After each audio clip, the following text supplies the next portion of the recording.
Hello there, everybody. Welcome along to EFL Debate. This is the Championship podcast, and we're talking about this evening teams that we think could be better than the table might suggest. Of course, the fans on this evening might disagree with us, so a really interesting debate, hopefully.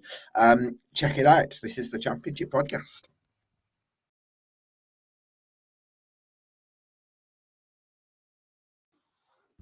Yes, welcome along to EFL Debate.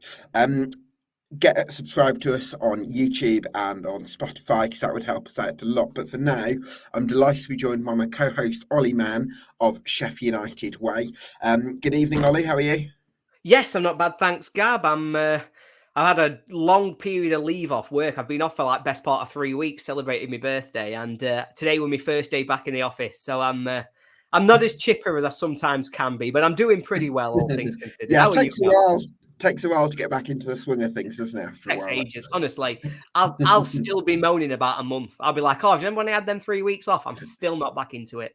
Then it'll be months after that.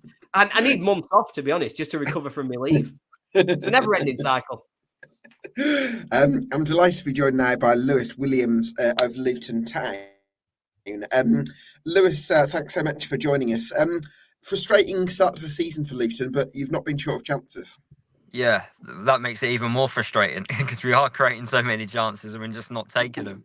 But yeah, very, very frustrating start to the season. But I don't think many of us are surprised due to how unprepared we went into the season. Yeah, it's interesting because there's a couple of things at play. I mean, you've got a couple of strikers in Carlton Morris and in Elijah Adebayo that when they catch fire, they're going to start putting them in the onion bag. At the same time, I kind of look at... why are you laughing at that expression, Ollie? I've never heard of that expression. Oh, you've not heard of the expression, the onion bag? No. Maybe it's a bit... Okay. They're going to start putting them away. But I kind of look at that midfield, Lewis. I don't know what you think. I don't really necessarily see a natural conductor. I think I like Shandon Baptiste. I like Jordan Clark. I like both of them individually. So what do you think? Do you think it is conversion that's Luton Town's biggest problem at the moment? Yeah, it's for me, the midfield's imbalance at the moment because at the moment we're playing with two centre mids. I think after this international break, that's going to change. We're going to move into a three-man midfield with Nakamba coming in. And I also think our loan signing in Tom Krause will come in to the midfield as well, who's a little bit defensive minded, which then will give an opportunity for someone like Baptiste to have more of a freedom role in the midfield, to be a lot more creative. But saying that, the two goals which we have scored so far in the Championship, he's been massively involved in both of those goals. So it's just like an imbalance in the midfield with Clark and Baptiste in the midfield at the moment. We're trying to recreate Ross Barkley and Lokonga in the Premier League. Ross Barkley was amazing in the Premier League because he had the freedom role. He was very creative, but he was allowed to do that because he had Lokonga next to him who did the doggy work, the defensive side of things. Baptiste doesn't have that at the moment with Clark because Clark's a little bit more creative as well.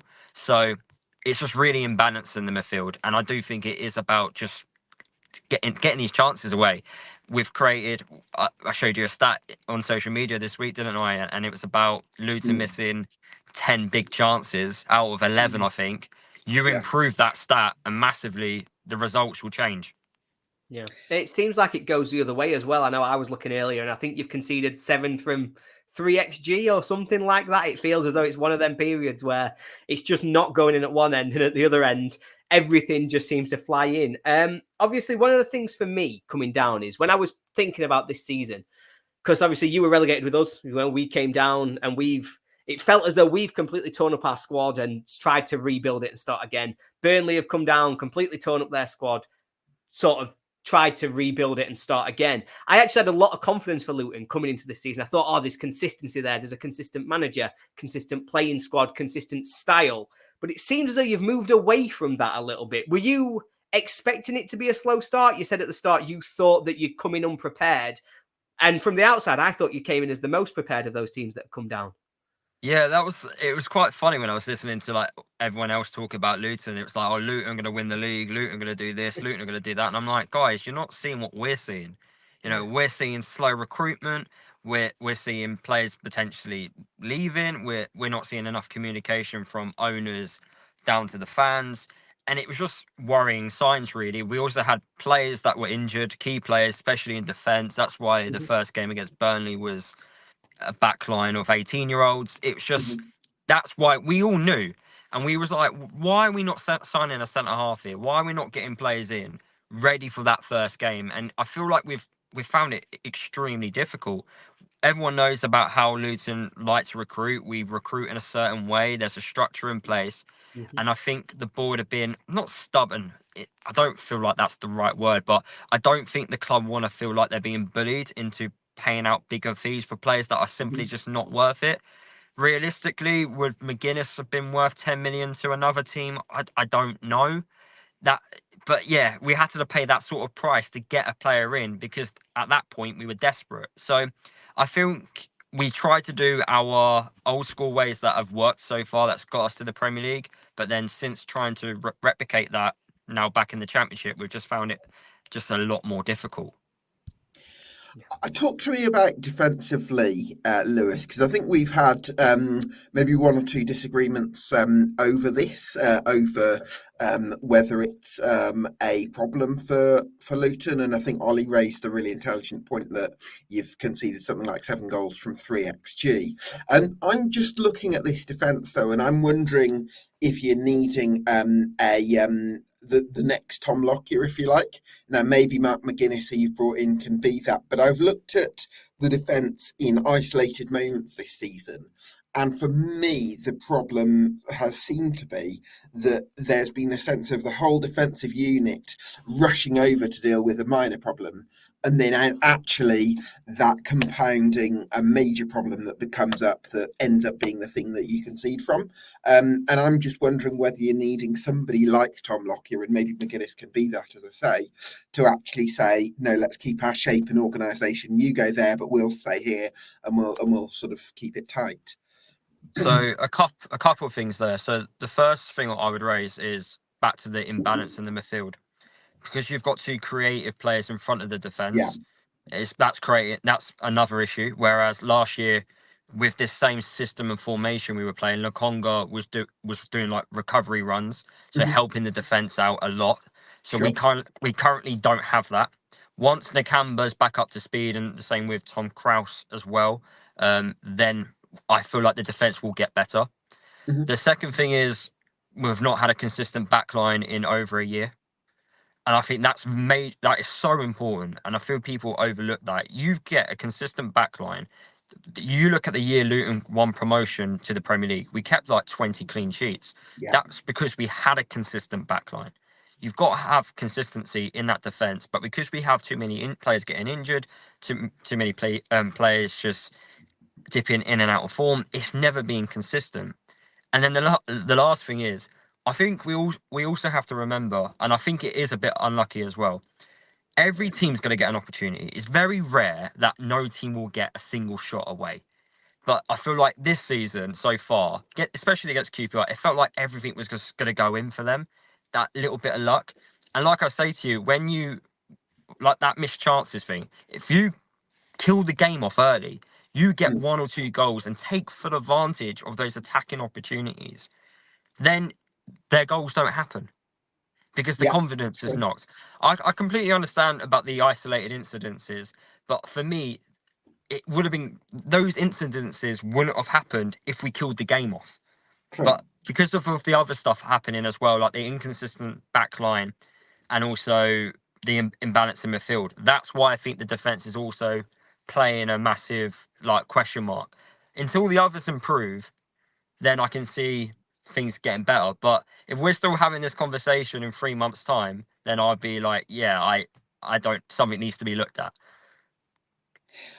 I half agree with you, Lewis, because I definitely think that there's a fantastic point there about the midfield balance, because if I look at Edwards' Forest Green side, their 2 midfielders were very much about keeping the defensive discipline to facilitate such attacking wing-backs. So I think that's a great point. Defensive consistency, great point. Missed chances, great point. They dictate the game. However, I also think that there's a responsibility on individual defenders to make sound decisions at key moments. And I think for one of the goals QPR scored, Ted and Menji, someone was, I think it was that's it. It was Reece Burke, I think, was, or might have been Amari Bear. I think it was the left-sided centre half, was dealing with Michael Frey quite, not great, but kind of was doing enough. And I think Ted and Menji basically rushed across, and the guy it wasn't Michael Frey who scored. I think it was a guy who kind of came up in another area. And that's where I just think if we're holding Luton Town to the standards of a team that's aspiring to get into the Premier League or try and finish in the top two, you need your defenders to make good decisions. And if they score from a team having a brilliant shot from outside the box through a crowd of bodies, then you can kind of hold your hands up and accept that, of course, because you're not going to have a perfect defensive performance. But those isolated moments, you need the defenders to make the right decisions. See, for me, that isolated moment, so what started that, because you're talking about the QPR first goal there, what started that off was McGuinness making a mistake. McGuinness lost the battle, which then meant, because he lost the battle, and it was a massive error, it was like a pass back. When you accidentally do a pass, you're essentially allowing a team to go through on goal. That's what he ended up doing. And players were out of position, they weren't expecting it, and that's how the goal ended up coming. So you can say, right, that's just simply unlucky. The second goal which QPR scored was from a player not tracking back, which was Chong, a left winger. That's the moment where we should be doing better. But then you also mentioned Amari Bell, him not doing good enough, so Menji ended up coming across. Amari Bell, we're playing as a left-sided centre-half. Till this day, ever since we moved him into a left-sided centre-half, I've always said he's not a left-sided centre-half. Luton fans absolutely go mental at me and go, how can you say that?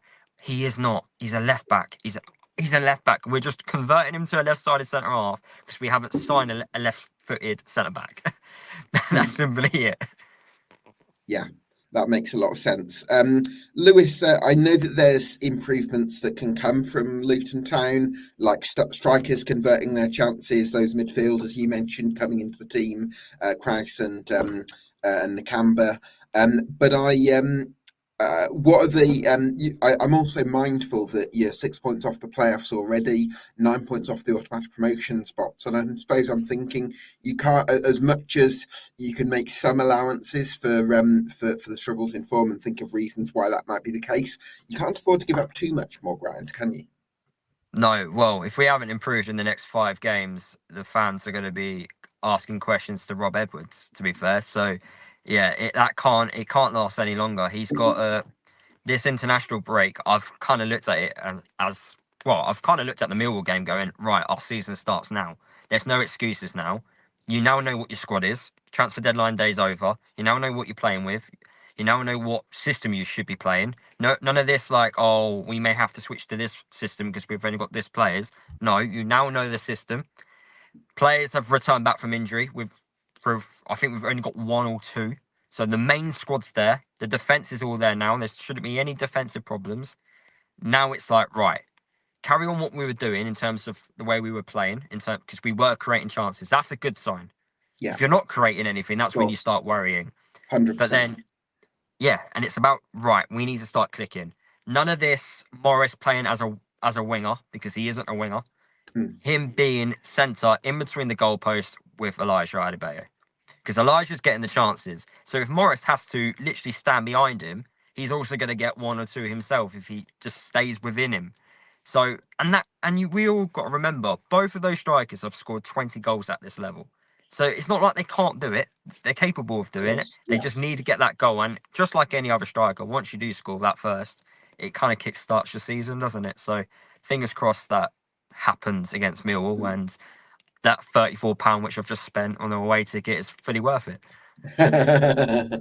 Yeah, absolutely.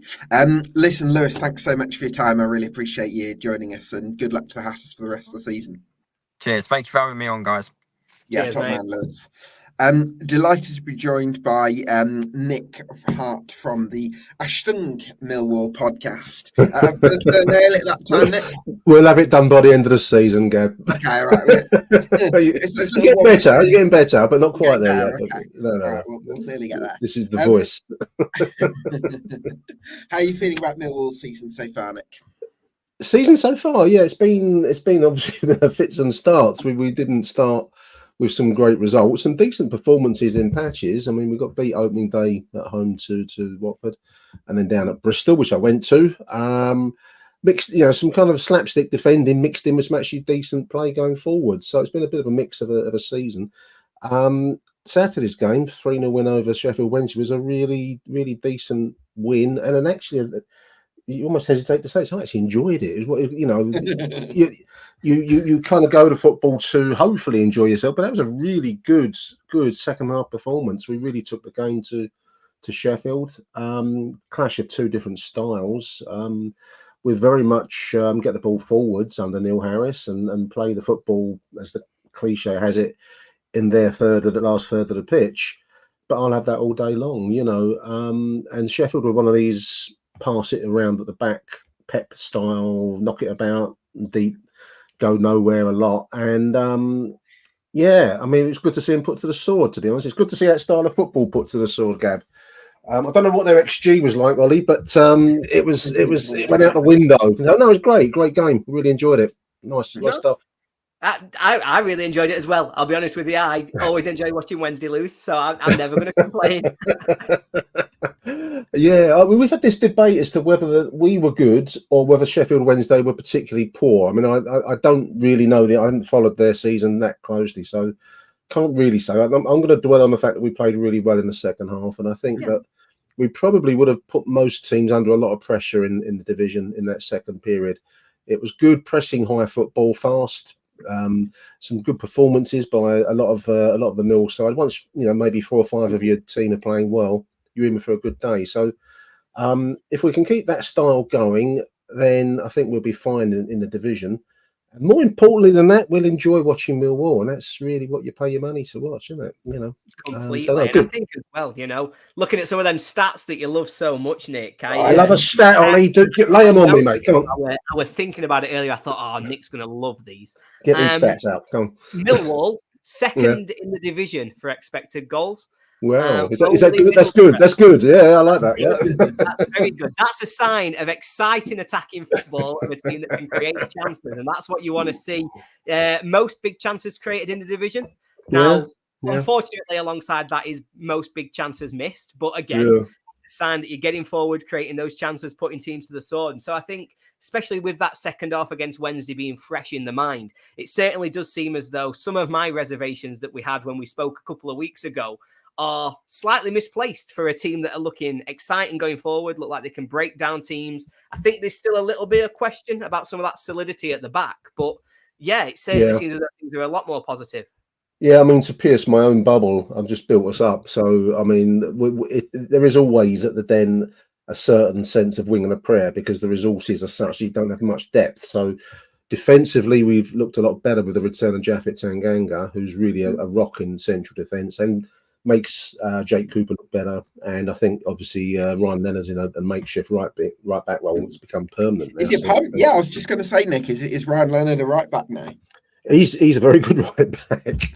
I mean, historically, he was a midfielder, and when we signed him, he was, came from Sheffield United, and he was a midfielder, a very good one. But I mean, he's really excelled in the right back role, and the likes of Danny McNamara, who once would have been the first choice right back, is now competing for the left back role because he's very adaptable as well. Really? So he's one of our better left backs to be really honest. Although he's a right-footed player. What's he like on his left foot then?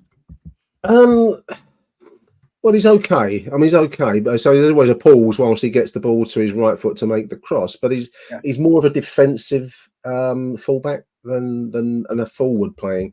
We have Joe Bryan, who is a much more forward-based player. Which is fine, but I prefer defenders to defend primarily, as you'll know, and all your viewers on this show know. I'm a bit of a traditionalist. I like defenders that defend and forwards that strike and get goals. But no, I mean, Nick, talking of forwards who can get goals, how are you feeling about Josh Coburn? Because for me, I felt what this Millwall squad has been crying out for is a kind of a present-day Steve Morrison. Do you think Josh Coburn can be that for you?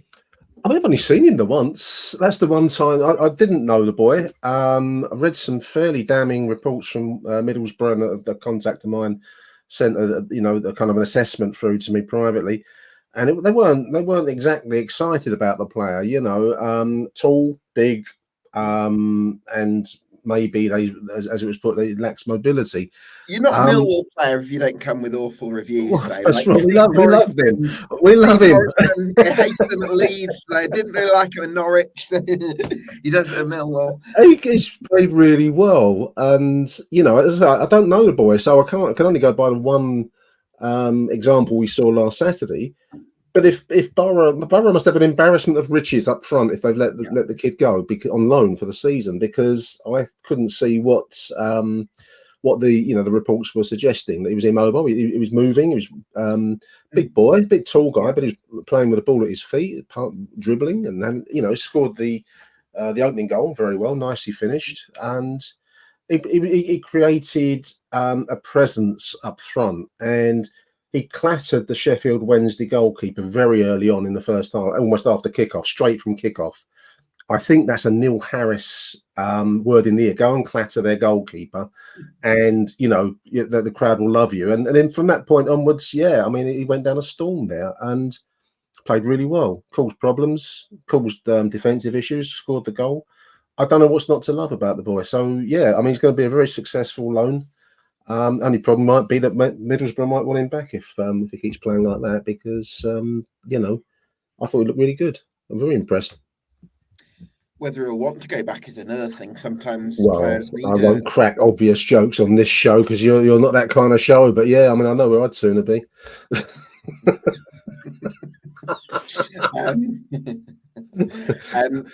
Ollie, it's funny, isn't it? Sometimes players just need the right environment sometimes, and maybe Millwall could be a place for Josh Coburn.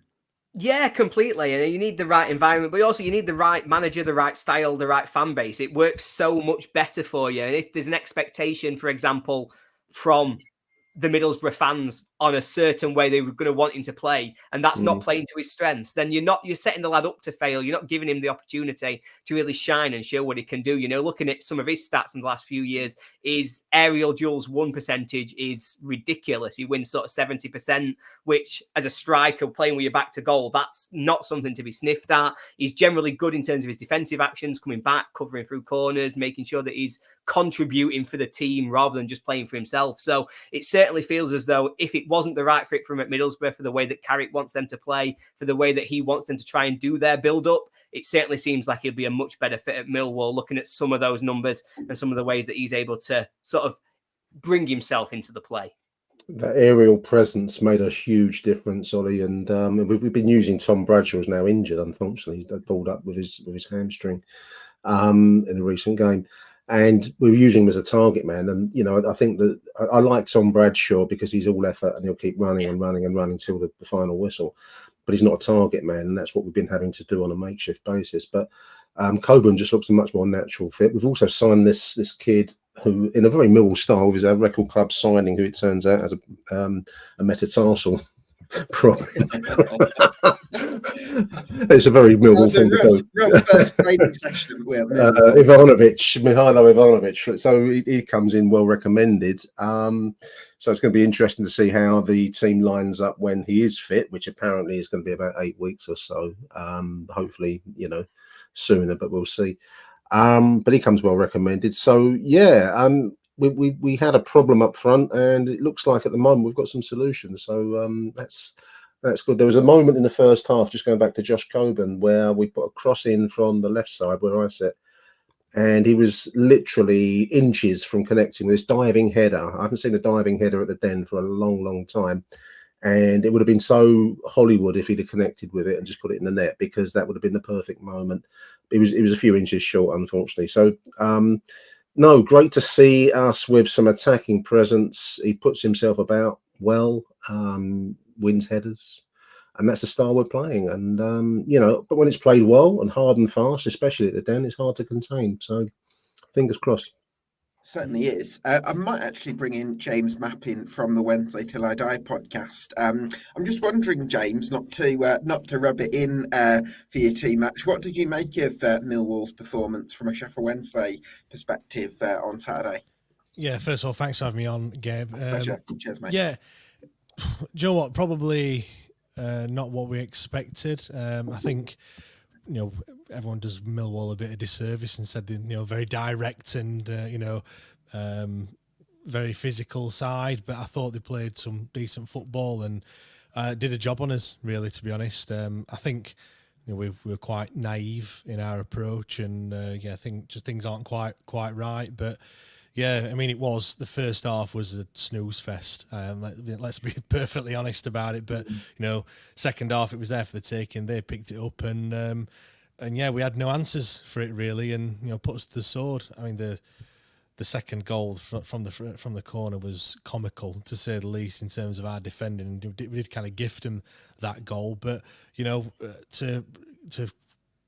we only had 4 shots and only 1 shot on target. The first game, I think we had about 35 or something ridiculous. So to limit us in that way, like I said, I think Millwall did a great job picking up every second ball, which was something we really, really struggle at. It felt almost like they looked at the Sunderland game and the Leeds game and gone, right, how do we beat this Sheffield Wednesday side? And all right, they've perhaps not got the same level of quality of players than what Sunderland and Leeds have got, but they certainly, like I said, they did the job on us, and yeah, it was a good performance from them in the end.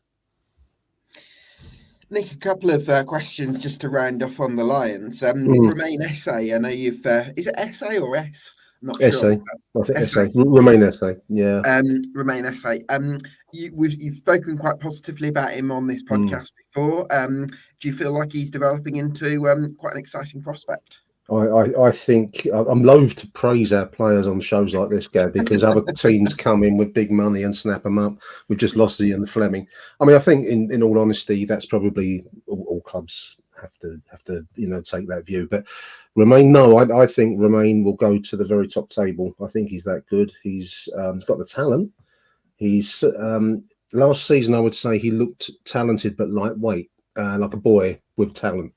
This season, he's done some work in the gym. He's bulked up, and he's added that crucial defensive layer to his game, which managers regard as gold dust, where you've got a talented player that can do the unusual and the unexpected, but will also.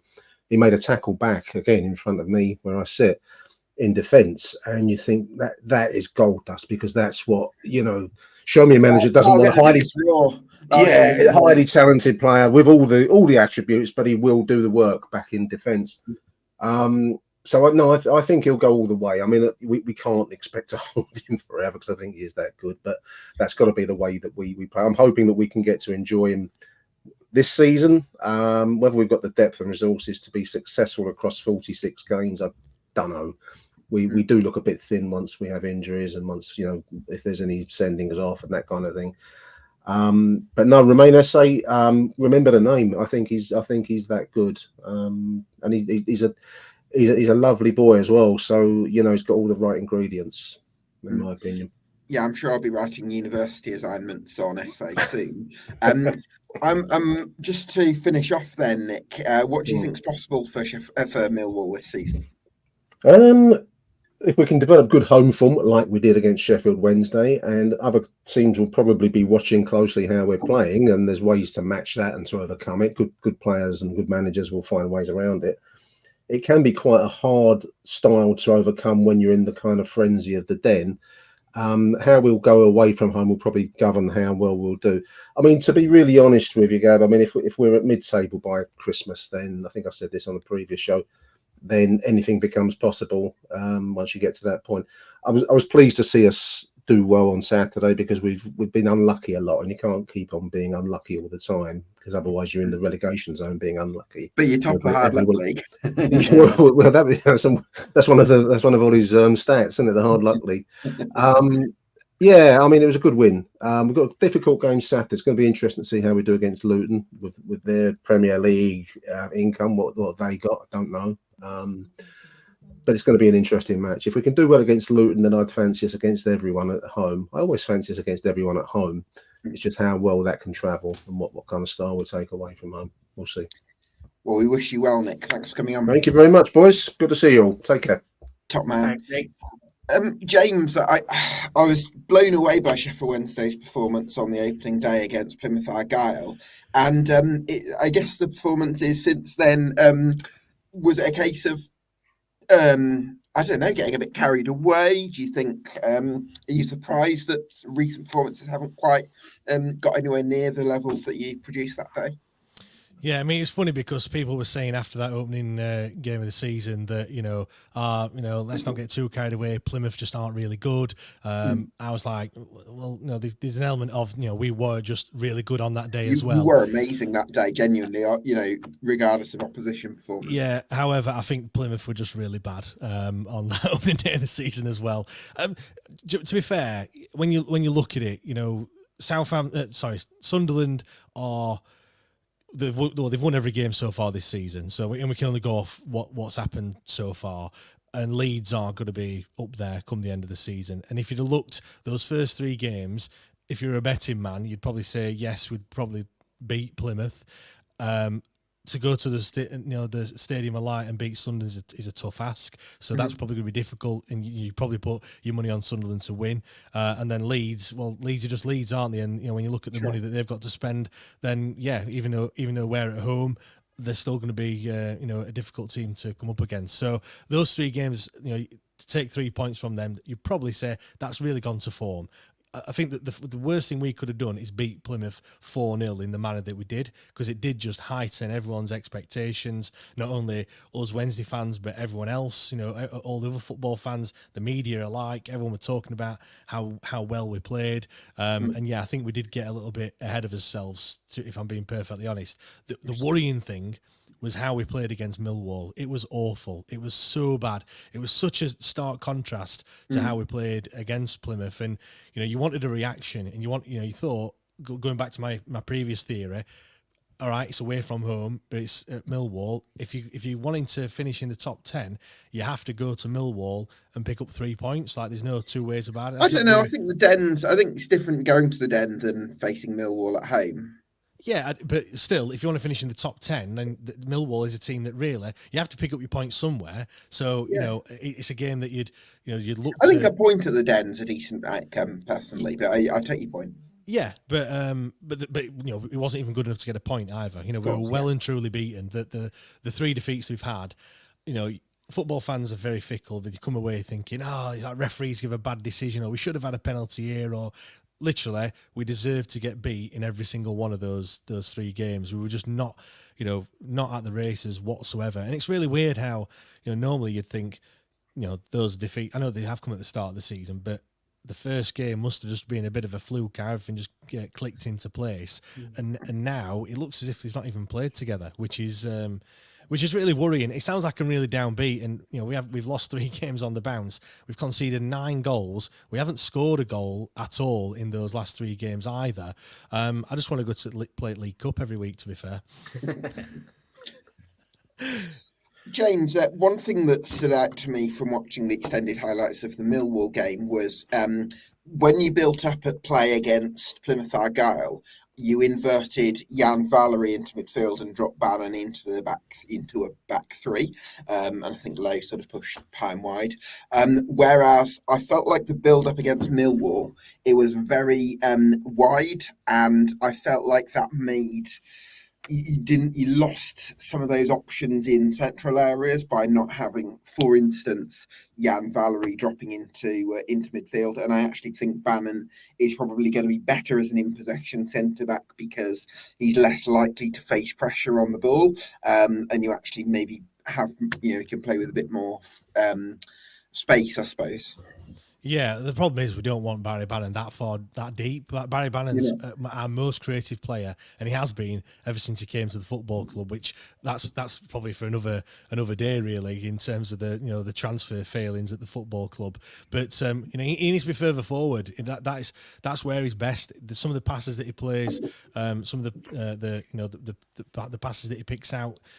Even I can't see them, when you sat in the stands, and the link-up play is brilliant. And I think what the problem was is Danny Rill's being criticised for just being a bit naive. We had some big hammerings last season. Ipswich 6-0, Southampton 4-0, Huddersfield 4-0 as well. Like there was some really big defeats there, and it was a little bit gung ho. Whereas I feel like against Leeds at home, he changed this. It changed the system. He put Paul Valentin on instead of Jedi Gassama and tried to double up on Nonto, which didn't really work because he just stepped inside and just made an overload in the middle of the park. Yeah. And I think, again, against Millwall, a lot of talk was about how physical they are and how they're, very much a 4-4-2 side and very, traditional, so to speak. And I feel like we tried to just change the way we play to kind of combat Millwall, when really what we should have done is just play to his strengths. Now, I know that's kind of, being a bit hypocritical by saying that, he's been naive, but then now when he's tried to change it, it's not worked. I think it was just a case, sometimes you can be too clever for your own good. And, I think that was probably a case. And it just didn't fit. The system we tried to play just really didn't work. And yeah, it was just really disappointing. 4 shots in the whole game like that. You're not going to win football games like that anyway. James, could I argue with you a little bit about Barry Bannon? Because I totally get your point. Like, he is a sublime technician and has been for your lot for the last 10 years or so. But I point to that Argyle game. Bannon was an in-possession centre-back. And actually what allowed you, in my opinion, to create all those chances and be such a strong attacking force was the fact that you move the ball so quickly. And I think there's a trade-off with Bannon further up that, yes, he's a brilliant technician, but he also can take longer on the ball to try and pick the perfect pass. Whereas I look at somebody like Svante and Jeltsin, what you get with him and why I think he should be starting for Wednesday is his movement into wide areas that allows Masaba, allows Gassama, allows Lowe to really focus on combining centrally, because one of the wide areas is taken up by Ingelson, and then you might have Windass sort of coming inside. I sort of feel like, look at the personnel template that we saw against Argyle and try and go back to that, and because I don't know whether bringing Ugbo in has actually disrupted the balance a little bit somehow. Yeah, the thing is, with Barry Bannon, we've seen a lot of him. He's been here for ages, so we've seen when he plays really well. And the problem is, when it's working well, a la Plymouth, it's absolutely fine. He can do whatever he wants. But when the game's not going our way, and in the last couple of games we've conceded, the Leeds game and the Sunderland game we conceded fairly early, and then there was another goal, not too long after. When things aren't going right, he takes it upon himself to trying to do everything. And then you get the long diagonals, like the big long passes, which they're just not working, and then crowd gets on his back and gets on the team's back. You're losing possession, and he's trying to pick out the miracle pass all the time. Whereas if he's further forward, we've got players that can do that. Dishon Bernard is more than capable of bringing the ball out of defence. We don't need when Bannon does sit there. It's just like doubling up. There's just 2 players stood next to each other. You just don't need to be there. Get further forward. And yeah, like against Millwall, we just really, we couldn't string 2, 3, 4 passes together. Or when we were doing that, it was just amongst the back 4, really pedestrian. And we couldn't really get out. But I get what you're saying, but I think it's more of a case. Everything just worked on that opening day of the season. Literally, we could have, if we'd have shot from 40 yards, it probably would have gone in. Just literally everything we touched turned to gold that day. And I just wish that the rest of the season was a bit more like that than what it is at the moment, to be honest. Yeah, I mean, we'll see. I don't want to kind of dwell on the Bannon point, but I'm wondering if when you do play him further forward, the downside of that is that he's not mobile enough to go and press. And that seems to be what Danny Rowe wants from his team. So if you're playing as a number 8, you've got to be willing to go and press. I'm not sure. I think people look at his age and think that his legs have gone. Like, he runs and runs and runs. I don't know how he does it. No, but not in a pressing way. I've seen him play as in a more as a cam, if you like, in a 4-2-3-1.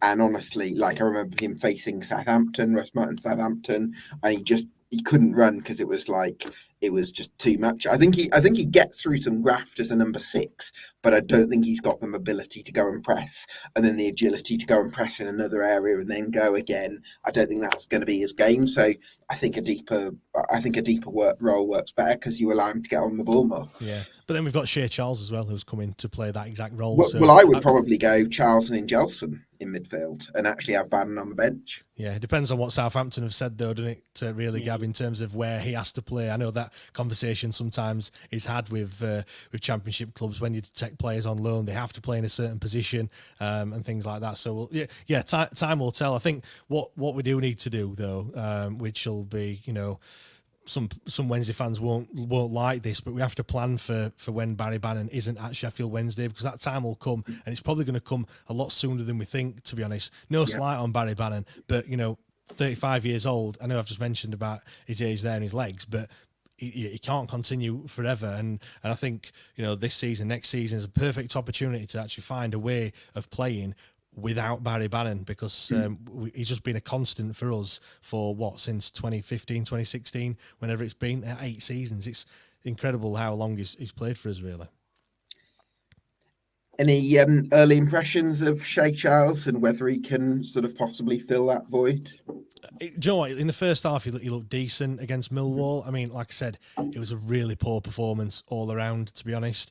He looks a strong unit. I'm really pleased that we brought him in, to be fair, because I think we did lack that kind of extra player in midfield. And I think, obviously, he is that player that can do that. I think we do need to go to a 3-man midfield, if I'm being perfectly honest. Playing 2 in there is just not working. We're just getting overrun in midfield constantly. That's from my perspective, that's what it feels like. I know there's other people that out there that the analysts say different, but using the eye test with my own 2 eyes, that's kind of how it certainly feels. So yeah, he certainly brings that bite in there.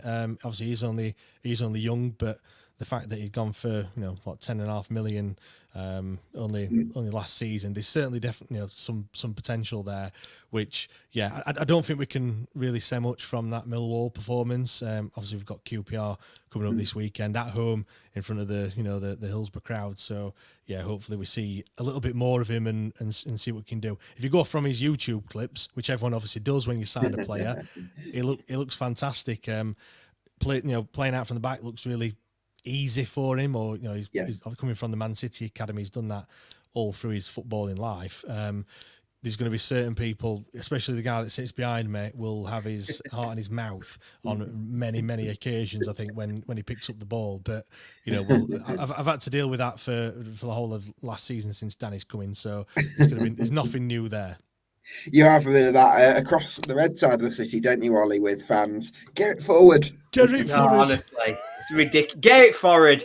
It's exactly the same every week. You come in and they sit down next to you and they go, get it forward. What's he messing about with it for? And they go, has he lost it?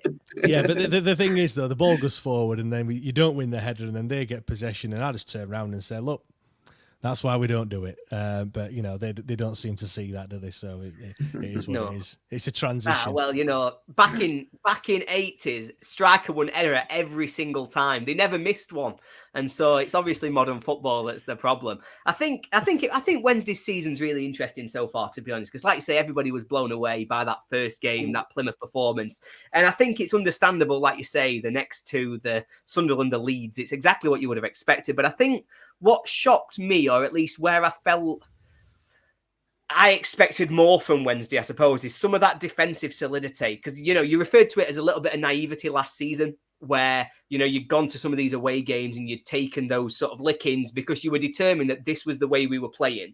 Whereas this year, I don't know what it is that's causing some of this defensive lapses that you're seeing running through these games. And I wondered if is there a question mark on Beadle? Nick, who we had on before, he said that, they almost targeted Beadle very early in terms of getting onto him physically, whether or not that's knocked him off his game. Do you feel as though there is something in his game there about how people could target him for that kind of treatment? Yeah, potentially. In that Millwall game in the first half, there was one, the ball bounced in the 6-yard box. I think it was from a free kick or a cross that came in from the left-hand side, and they very, very nearly scored from it as well. And I was saying the same, like, you can't let the ball bounce there. As a goalkeeper, you've got to, especially in your 6-yard box, if the ball comes in that area, you have got to get the ball, man, everything, and you've got to claim it. And he didn't do it. He didn't really flap it. He just didn't come. And then, you if they get a touch on it, 9 times out of 10, it is going to go in the back of the net, and it very, very nearly did. I do get that to a certain extent. I think that was a criticism when he was at Oxford as well, in terms of his commanding of the box. That was probably his weak point. His shot stopping is great. He's a fantastic shot stop. He's like a cat when he, some of the saves that he pulls off. Yeah. But yeah, I think if you did target him, then that would be the main thing to do. I mean, the goal that they scored from the corner, it's funny because I had to watch it back about 5 or 6 times to actually see where the guy came from that scored the goal. Because obviously you play it back and you look and you think, oh, and then he's there to score. You think, where's he come from? He's literally stood bang next to Beadle when he scores the goal. Now, I'm not a goalkeeper, never have been a goalkeeper, but how many times do you see a player on the goalkeeper, but there's always a defender there as well. I'd be shouting and screaming. I don't care how we're setting up and if it's zonal marking or whatever. I want to get him out of my face because I want to be able to come out and claim the ball, punch the ball, or do whatever. I need a free run at the ball. Yeah. So are we talking about command of area that's possibly the biggest problem for Beadle as opposed to shot stopping or distribution? Yeah, possibly. I mean, let's get it straight. I don't think Beadle is the problem. I think the defence was awful. I mean, we've let a defender go in, Bambo Diaby. He's gone off to Spain. Transfer deadline day came, and we didn't bring another one in. And we were crying out for another ball-playing centre-back. Now, whether there was none available, I don't know. Whether it's probably more than likely that there were some available, but they probably cost too much money for our feeble transfer budget. So we haven't got one. So we've now, we ditched the playing out from the back last season because we didn't really have the players to do it. And obviously we got some better results, when he, at the back end of the season, finished off, the second form side in the league. And then now we've got the same centre-backs that we had last season, and we're still trying to play out from the back. Hickway. I'm surprised the Hickway starting for you. Dominic Overford picked up an injury, so he picked up a knock. So he'd started the first 3 games alongside Deshaun Bernard. Michael Hick. But that's another thing as well.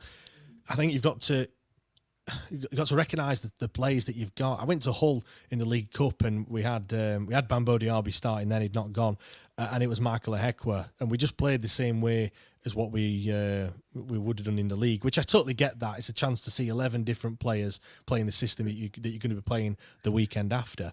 But it was like, I know I mentioned about having my heart in my mouth, the guy sat behind me, but I was exactly the same. It comes to a point where you think, have we got the players to actually play the system? Well, Icky has never been a ball player. The only time Rotherham have been able to play a bit of football at this level was actually after this was under Warne. Was actually after Icky went and they had different centre halves. So he's not a ball playing centre back. So for him to be sort of next in line, if you like, rather than somebody like Akin for Maywo, that would be a little bit of a worry for me, and possibly a reminder that while I still feel you've made enormous strides under Danny Röhl, and I think that will show out, in time.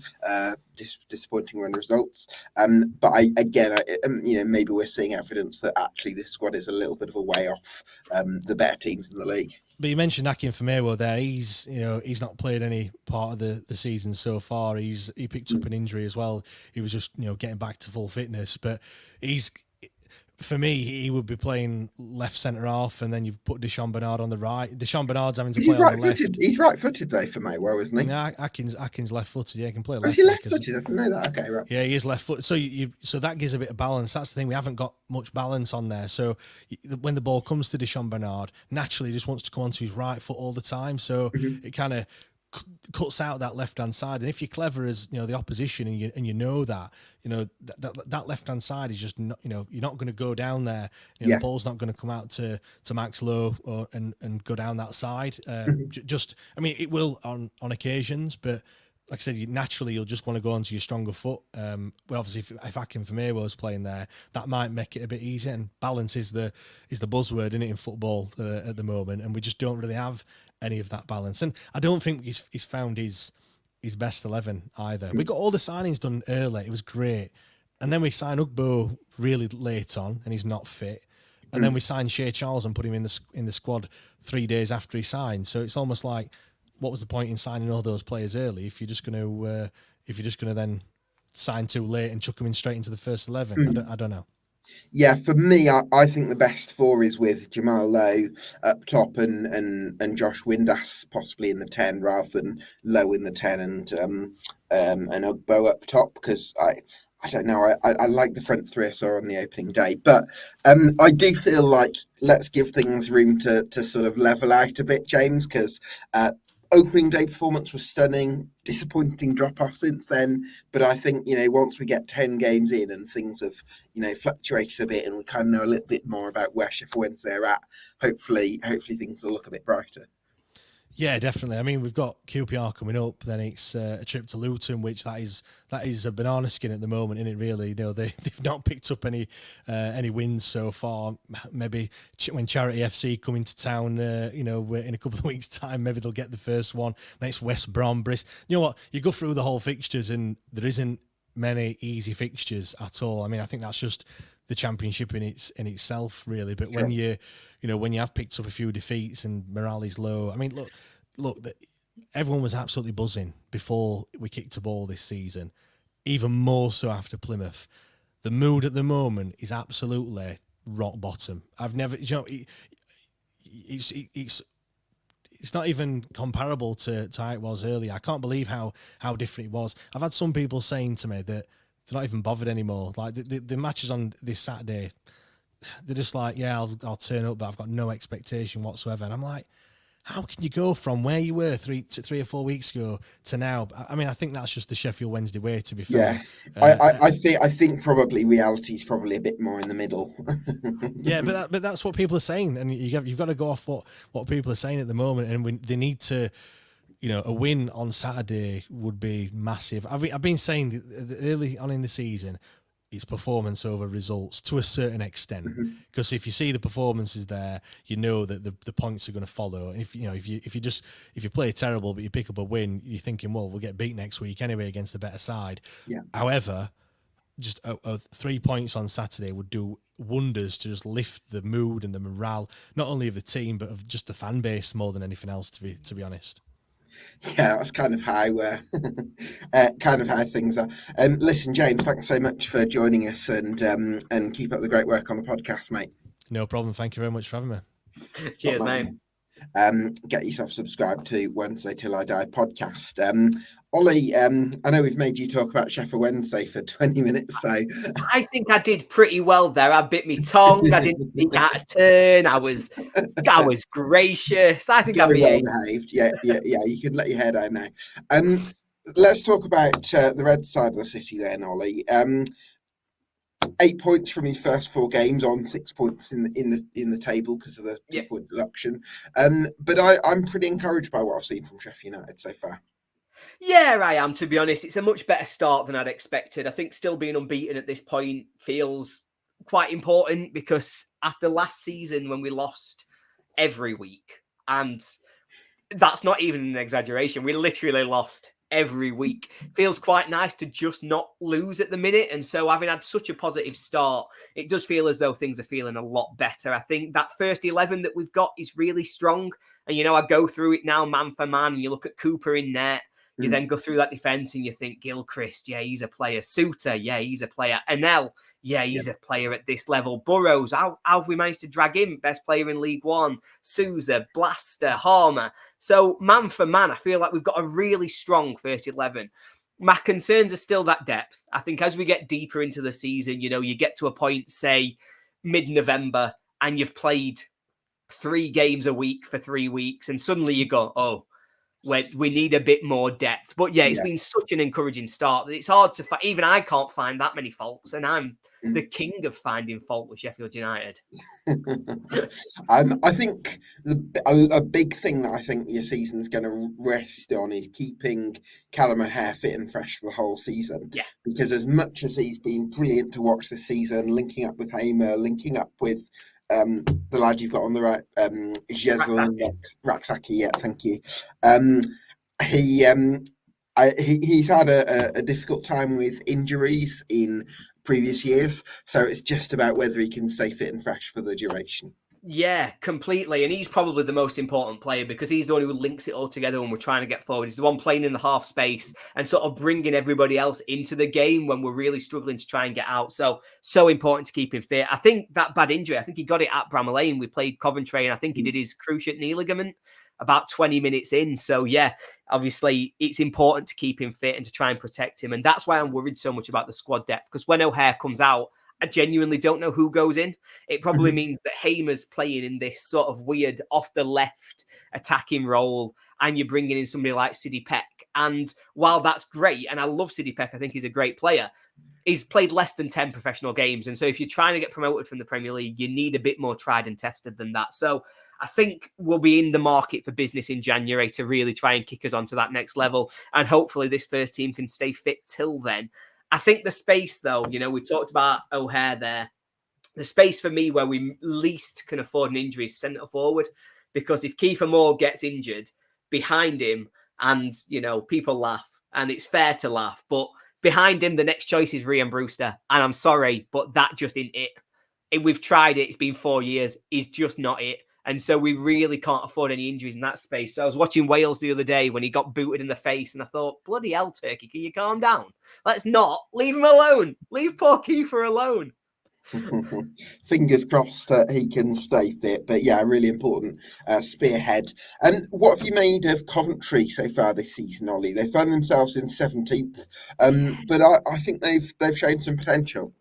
I do. They're such a weird team, Coventry, because I just can't understand why they seem to start poorly, because they're a really good side. I look at their players, I look through the team, and you think, yeah, but year after year, it seems to be that they're held back by a really slow start. They just can't get out of the blocks. And it takes them at least until this first international break, or maybe even beyond that, for them to really be able to get going. I think they've probably deserved a bit more than they've got. I think there are games there where you look at them and you think, they were a bit unlucky to come out on the wrong end of that. They could have just held on to win them. I think they've had a few standout performers. I really like Van Uwijk. I think he's a fantastic player. He's so exciting coming down that right-hand side. And I think it will click for him. And they're a team who I have a lot of confidence in getting it right. But yeah, I just can't quite get my head around why they seem to have these sort of blocks on making a good start to the season, because that's all that holds them back, because they're a definite playoff contender if only they can get themselves going.